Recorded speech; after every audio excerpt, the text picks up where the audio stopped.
ওয়ালাইকুম আসসালাম। আরে বাপ রে, সালাম কি পাওয়া কি?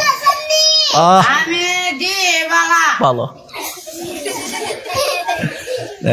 এবার মামুরা জিজ্ঞাসা করেন দেশটার নাম কি?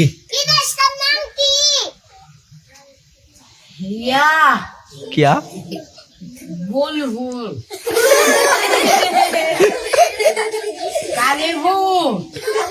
ওইসে মামু রিফাত আপনি কি কন? ইন্টারভিউ নিচ্ছে রিফাতে। মামা জিজ্ঞাসা করেন কোন দেশে থাকে? আমি তাই আল্লাহর দেশ। মাশাআল্লাহ, ঠিক আছে। হ্যাঁ, আল্লাহ এবার দেশে থাকে। মানে কয়া দেন কোন দেশে থাকে? কয়া দেন কোন দেশে থাকে? আল্লাহর দেশ।